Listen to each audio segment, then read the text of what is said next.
Bem, meus queridos, sejam muito bem-vindos ao canal do Professor Madruga. Hoje a gente vai falar sobre um dos grandes problemas sociais das cidades brasileiras, que é a questão da moradia. Então vem comigo.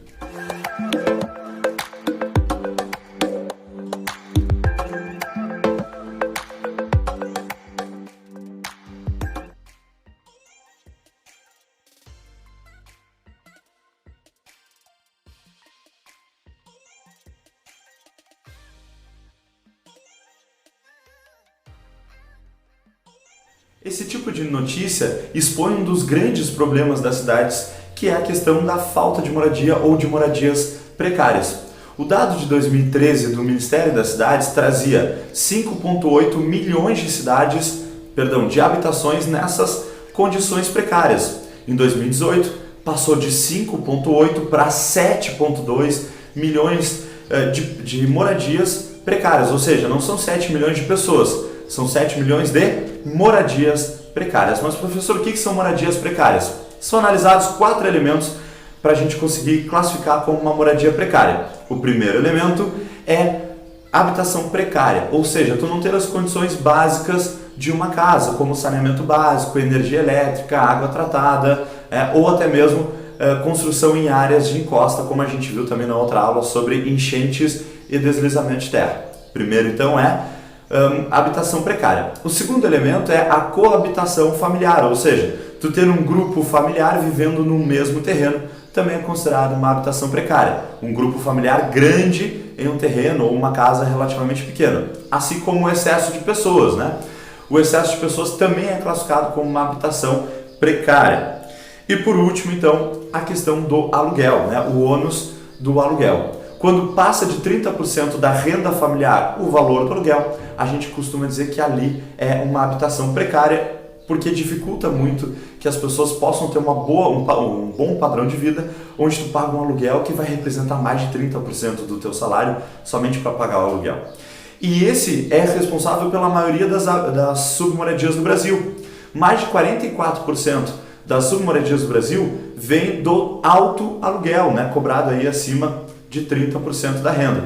E o porquê que acontece um aluguel tão caro? E é um problema não só para essa população de baixa renda, mas garanto que para muitos de vocês também. Isso acontece especificamente por um termo chamado, anota aí, especulação imobiliária. Especulação imobiliária é um aumento do valor médio do terreno e das casas ligado a uma série de fatores, seja por uma infraestrutura melhor, seja por uma questão de segurança, seja por também investimentos privados. Por exemplo, a construção de um shopping também vai aumentar o valor dessas casas, né?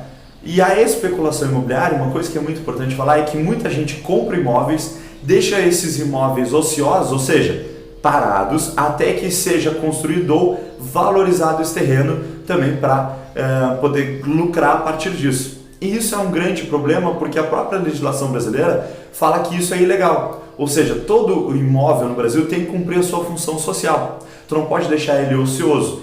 Em tese, então, tu não poderia deixar ele ocioso. A especulação imobiliária aumenta muito o preço dos aluguéis ou da venda também. A especulação imobiliária leva a um outro problema urbano que a gente chama de gentrificação. Anota esse nome que ele é bem legal. Bem legal de saber para o vestibular, né?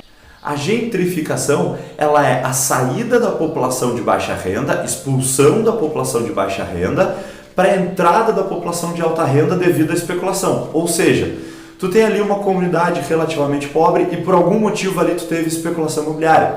Por exemplo, a construção de um shopping, construção de uma avenida, uma melhoria na infraestrutura urbana, um aeroporto, não sei, alguma coisa ali tornou esse imóvel, esse terreno mais caro. A população de baixa renda não vai ter condições de pagar, seja o IPTU ou às vezes até pela questão da violência, realmente ela é retirada dessa região.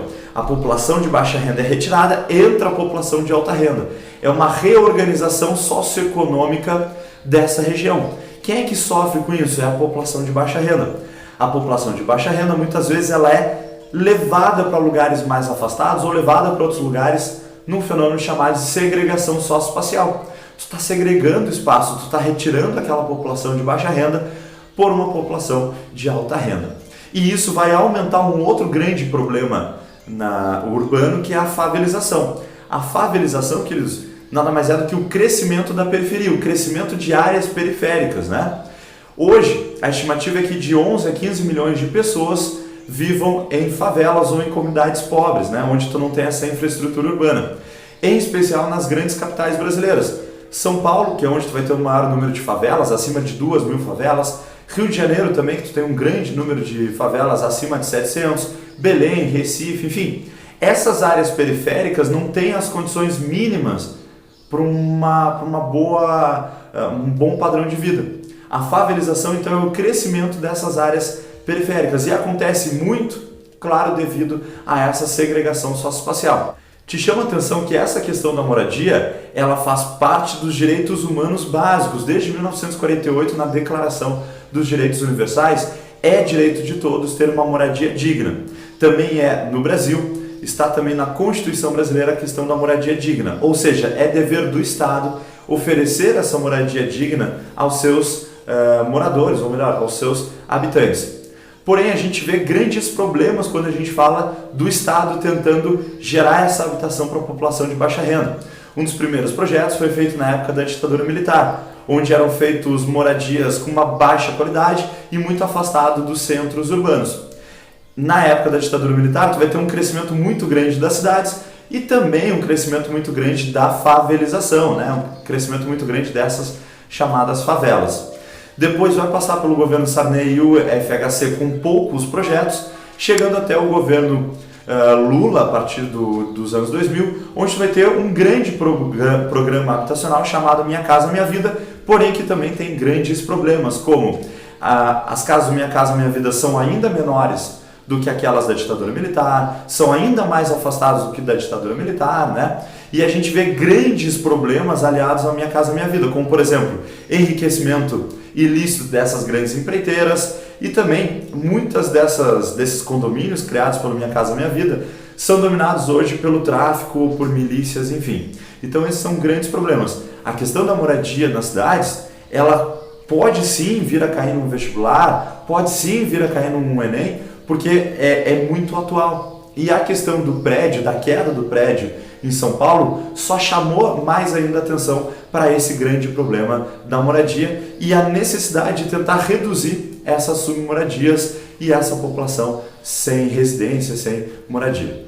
Se esse conteúdo fez sentido para ti, te inscreve aqui no canal, dá um like, meus queridos, e valeu!